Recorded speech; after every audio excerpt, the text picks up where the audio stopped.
Hello students, welcome back to the online classes. अब corona की ऐसी स्थितियाँ बनी हैं कि फिर से हमें ऑनलाइन हाजिर होना पड़ा है। चलिए खैर, उन सब बच्चों की डिमांड भी इसके साथ पूरी हो जाएगी जो बहुत टाइम से ये डिमांड कर रहे थे कि मैम ऑनलाइन क्लासेस चलाइए, है ना। तो लास्ट जो हमने वीडियोस बनाई है बीएससी थर्ड ईयर की, वो अपन बना रहे थे उस टाइम पे क्वांटम फिज़िक्स के लिए, ठीक है।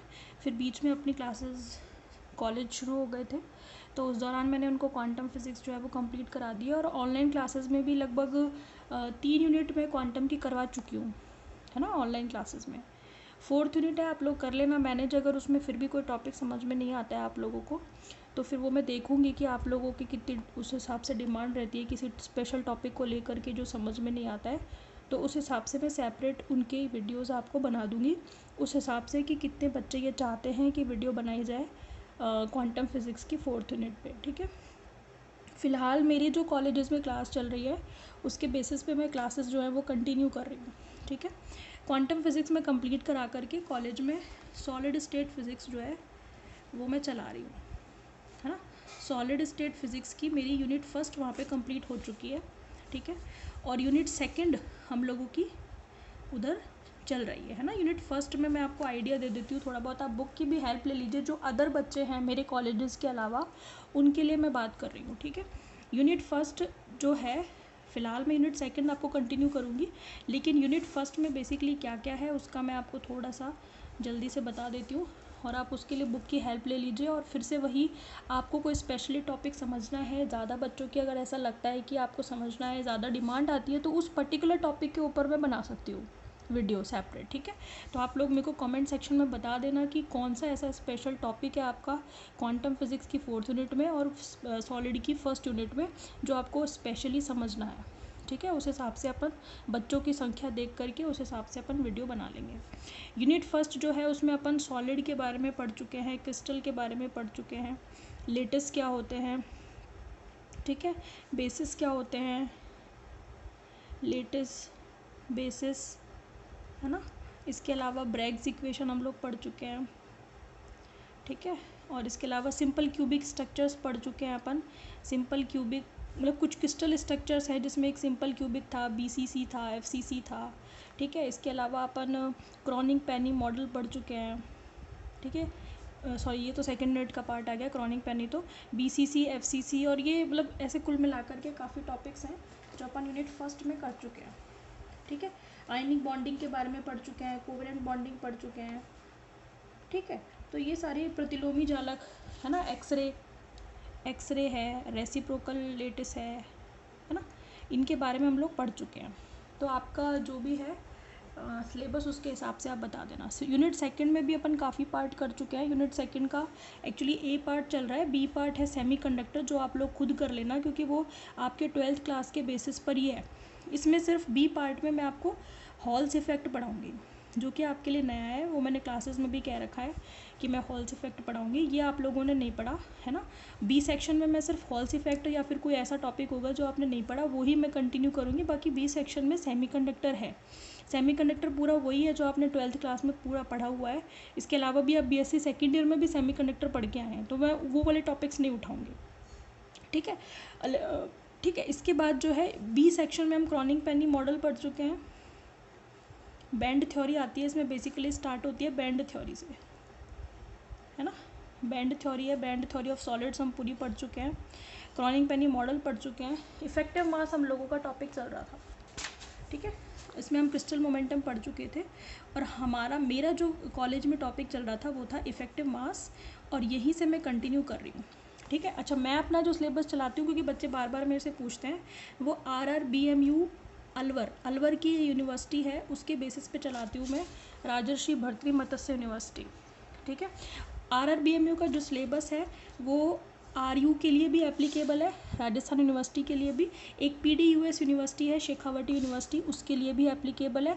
और इसके अलावा भी टॉपिक चेंज नहीं होते हैं, टॉपिक वही होते हैं। इसके अलावा भी अदर यूनिवर्सिटीज़ है तो उसमें टॉपिक आगे पीछे हो सकते हैं यूनिट वाइज, लेकिन टॉपिक बेसिकली वही होते हैं, कम ज़्यादा हो सकते हैं टॉपिक। तो जब भी आप वीडियो देखने बैठे तो अपना सिलेबस सामने रख करके बैठे, और उसमें जो जो आपके टॉपिक्स हैं उन्हीं वीडियोज़ को देखें, ठीक है। और जो इन यूनिवर्सिटीज़ के हैं वो कंटिन्यू देख सकते हैं, ठीक है, क्योंकि हर यूनिट को अपन फॉलो करके भी नहीं चल सकते कि भाई अपन हर यूनिट से टॉपिक पढ़ाएं और फिर तो फिर बहुत ही पजलिंग हो जाएगा आप लोगों के लिए भी और मेरे लिए भी। बाकी चीज़ें वही होती हैं, फिजिक्स थोड़ी ना बदलेगी। तो उधर टॉपिक्स कम ज़्यादा हो जाते हैं, यूनिट्स में आगे पीछे हो जाते हैं, तो आपको जो जो टॉपिक्स पढ़ने हैं अपने सिलेबस को लेकर के बैठिए, ठीक है, मिला करके चलिए, ठीक है, और वो टॉपिक पढ़ते चाहिए, आपकी मर्ज़ी है वो तो, ठीक है। तो अपने सिलेबस को पढ़ना भी आना चाहिए, क्योंकि बेसिकली कई बच्चे होते हैं वो सिलेबस देखते नहीं है और सीधा जो है वो वीडियोस देखने आ जाते हैं। तो पहले आप सिलेबस को फॉलो कीजिए, आपकी जो भी यूनिवर्सिटी है उसका सिलेबस फॉलो कीजिए, उसमें जो जो टॉपिक है उनकी वीडियोज़ देखिए, और बाकी ये यूनिवर्सिटीज़ वाले जो हैं ये कंटिन्यू फॉलो कर सकते हैं। अब जैसे RU है, PDUS है, इनमें भी यूनिट वाइज आगे पीछे हो सकता है। मेरा जो बेसिक है यूनिट वाइज वो है RRBMU अलवर का। ये तो आप ऐसे कैसे पढ़ सकते हैं जो इस यूनिवर्सिटी के बच्चे हैं।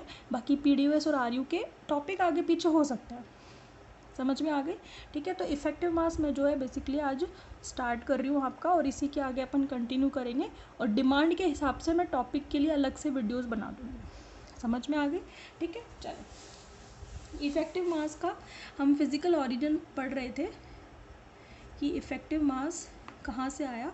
आज का कुछ टाइम जो है वो, क्योंकि आज स्टार्ट ही कर रहे हैं तो डिस्कशन में चला गया, तो 5-6 मिनट इसमें चले गए, तो आज हो सकता है कि क्लास जो है वो थोड़ी छोटी लगे आपको, ठीक है। बाकी अपन नेक्स्ट क्लास से तो कंटिन्यू रखेंगे। फिज़िकल ओरिजिन, फिज़िकल ओरिजिन मतलब उत्पत्ति कहाँ से होती है इसकी। अच्छा, क्लास का तरीका आपको पता ही है, लिखूँगी तो मैं इंग्लिश में ही, रहूँगी बाइलिंगुअली, हिंदी इंग्लिश दोनों में बोलूँगी। जो भी शब्द यहाँ पे लिखूँगी उसका हिंदी में मैं ज़रूर बोलूँगी। तो जो हिंदी मीडियम के बच्चे हैं वो हिंदी को फॉलो करते चले, इंग्लिश मीडियम के बच्चे हैं वो इंग्लिश को फॉलो करते चले, समझ में आ गई। इंग्लिश में लिखती हूँ टाइम बचाने के लिए, बाकी मेरा कोई इंग्लिश से ऐसा लगाव नहीं है, ठीक है। फिज़िकल ओरिजिन, फिज़िकल ओरिजिन समझ गए। इफेक्टिव मास कहाँ से आया, तो थोड़ा इसके बारे में समझा देती हूँ मैं। जैसे समझिए, सपोज़ करो कोई फ्री इलेक्ट्रॉन है आपका, फ्री इलेक्ट्रॉन पर अगर मैं एक्सटर्नल इलेक्ट्रिक फील्ड लगाती हूँ, एक्सटर्नल बोले तो बाह्य इलेक्ट्रिक फील्ड या बाह्य विद्युत क्षेत्र, जब आप फ्री इलेक्ट्रॉन पर लगाते हैं तो हमें पता है कि भाई इलेक्ट्रिक जो चार्ज है, जो भी हमारा इलेक्ट्रॉन है वो अपने चारों तरफ इलेक्ट्रिक फील्ड क्रिएट करेगा, वो खुद भी करेगा, और एक अपन बाहर से इलेक्ट्रिक फील्ड लगा रहे हैं। तो आप ऐसा समझ लो कि इस इलेक्ट्रॉन पर अपन बाहर से लगा रहे हैं या ये खुद अपना क्रिएट कर रहा है, एक ही बात है, ठीक है। तो कुल मिलाकर इस इलेक्ट्रॉन पर इलेक्ट्रिक फील्ड लग रहा है, मेरा कहने का ये मतलब है।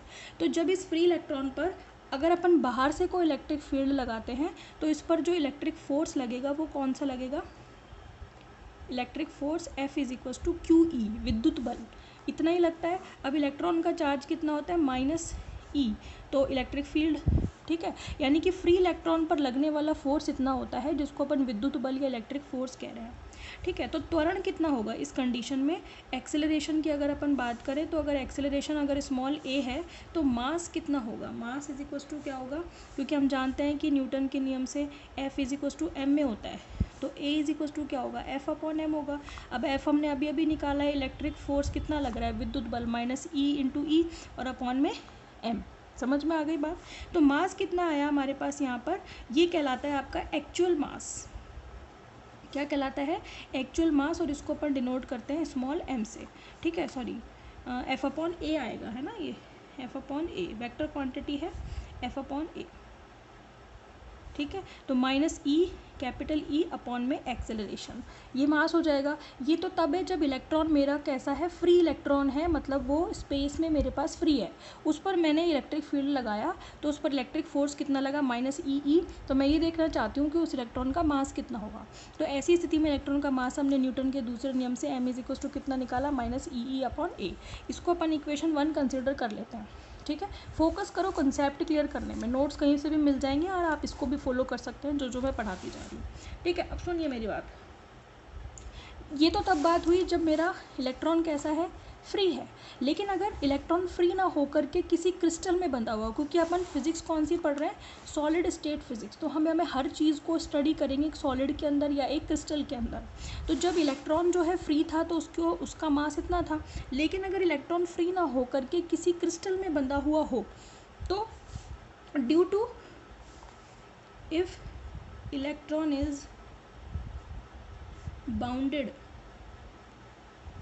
इन अ क्रिस्टल, यानी कि वो एक क्रिस्टल में बंधा हुआ है, तो उस कंडीशन में उस पर एक पोटेंशियल काम करता है और वो कहलाता है उसका पीरियोडिक पोटेंशियल। तो जब इलेक्ट्रॉन किसी ठोस में गति कर रहा है या ठोस में वो क्या है अपना बंधा हुआ है, तो इस अवस्था में उस पर क्या काम करता है, एक आवर्ती विभव काम करता है। अब यहाँ पे जो बच्चे क्लासेस के अदर हैं या जिन्होंने सुना नहीं है कभी आवर्ती विभव या पीरियोडिक पोटेंशियल की मैं बात कर रही हूँ, ये कौन सा विभव होता है? आवर्ती विभव होता है। एक तो आपका होता है नॉर्मल पोटेंशियल, वी आर का फंक्शन है, पोटेंशियल हम जानते हैं आर का फंक्शन होता है, और एक जो होता है आवर्ती विभव। देखो आवर्ती वर्ड का मतलब क्या होता है, आवर्ती वर्ड का या पीरियोडिक वर्ड का मतलब होता है जो चीज़ अपने आप को किसी एक पर्टिकुलर टाइम डिफरेंस में बार बार रिपीट करे। ठीक है, आपने पढ़ी होगी simple harmonic motion, SHM motion, या जिसको अपन सरल आवर्ती गति कहते हैं।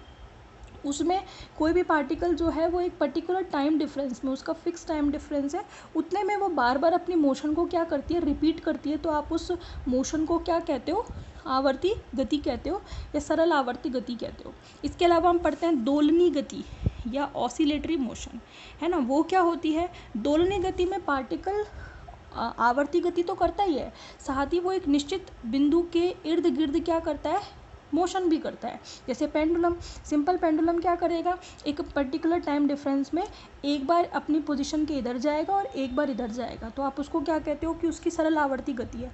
तो हर सरल आवर्त गति जो है वो एक ऑसिलेटरी मोशन नहीं होती, अंतर ये होता है दोनों में। मतलब हर ऑसिलेटरी मोशन एक सिंपल हार्मोनिक मोशन होगी क्योंकि वो एक निश्चित समय में क्या करती है, बार बार अपनी गति को दोहराती है। लेकिन सिंपल हार्मोनिक मोशन सारी की सारी ऑसिलेटरी नहीं होती है। ऑसिलेटरी मतलब बार बार सारी सिंपल हार्मोनिक मोशन में ऐसे थोड़ी ना होता है कि अपने निश्चित बिंदु के इर्द गिर्द गति करे।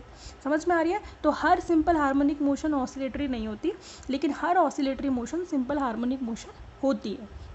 इतना आप लोग जानते हैं और ये आप फर्स्ट ईयर में पढ़ चुके हैं। ठीक है, आवर्ती विभव की मैं बात कर रही हूँ। तो अब ये ऐसा विभव होगा जो एक निश्चित समय में अपने आप को बार बार रिपीट करेगा।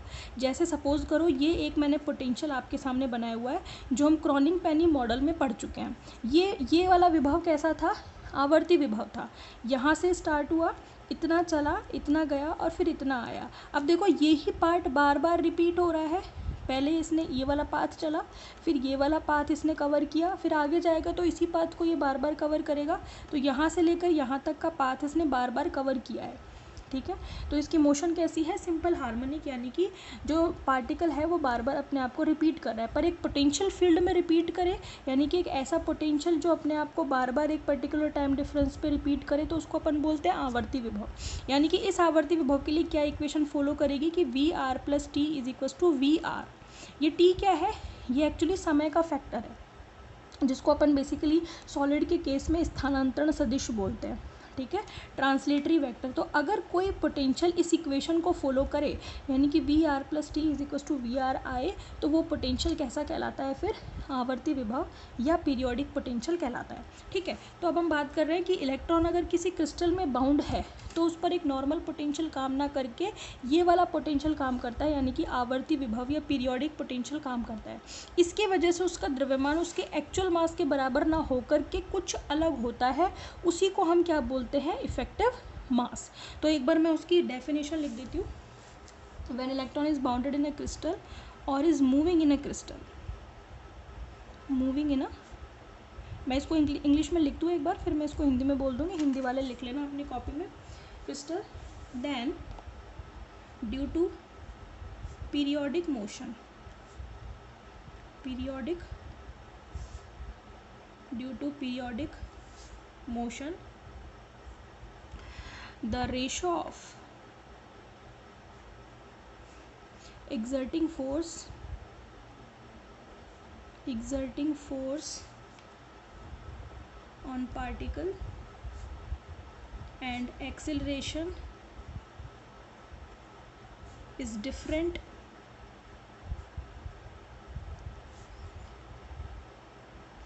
from its actual mass. This is known या फिर this is called effective mass। ठीक है, अच्छा ठीक है, अब इसको हिंदी में सुनो। इफ़ इलेक्ट्रॉन इज़ बाउंडेड, यानी कि अगर इलेक्ट्रॉन जो है वो किसी ठोस में गतिशील है या बंधा हुआ है, तो किसकी वजह से? आवर्ती मोशन के कारण या आवर्ती गति, पीरियोडिक मोशन नहीं, periodic potential, due to periodic potential. तो आवर्ती विभव के कारण, ठीक है, लगने वाले बल और त्वरण का अनुपात जो कि द्रव्यमान कहलाता है। तो यहाँ लगने वाले बल और त्वरण का जो अनुपात है वो उसके वास्तविक द्रव्यमान से कुछ अलग होता है, और उसी को क्या कहते हैं अपन? इफेक्टिव मास या फिर प्रभावी द्रव्यमान। हिंदी में क्या बोलेंगे इसको? प्रभावी द्रव्यमान। बात समझ में आ गई? ठीक है, अब मेरी बात सुनिए, ये तो क्या कहलाएगा? आपका प्रभावी द्रव्यमान कहलाएगा। अब इसके एग्जाम्पल हम कहाँ देख सकते हैं? एग्जाम्पल के लिए देख लीजिए, जैसे सपोज करें कॉपर।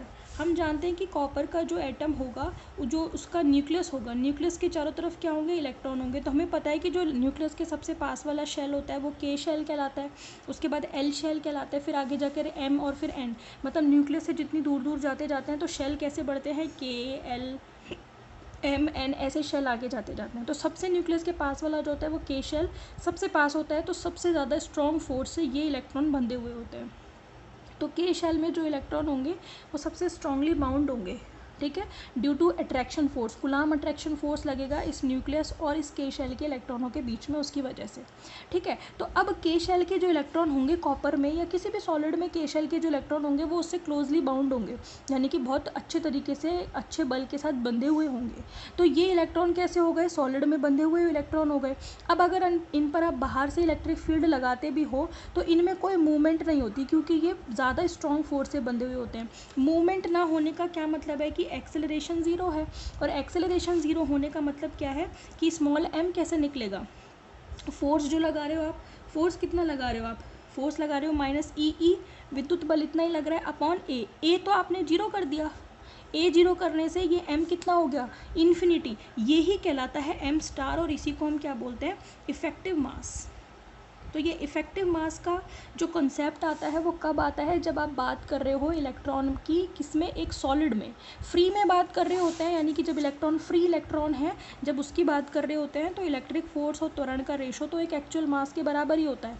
लेकिन जब इलेक्ट्रॉन का क्या होता है? बंधा हुआ होता है, तो उसका एक्सेलरेशन हो जाता है ज़ीरो, क्योंकि उसमें कोई मूवमेंट नहीं होता, और एक्सेलरेशन जीरो होने से उसका मास जो होगा, यानी कि जो रेशो होगा लगने वाले बल और त्वरण का, वो उसके एक्चुअल द्रव्यमान से कुछ अलग होगा, और वो ही उसका क्या कहलाता है? प्रभावी द्रव्यमान या फिर इफेक्टिव मास। तो इस वाले केस में जब हम कॉपर के शेल के इलेक्ट्रॉन की बात कर रहे हैं तो एक्सेलरेशन बाह्य विद्युत क्षेत्र की वजह से जीरो होता है, तो उसका द्रव्यमान क्या हो जाता है?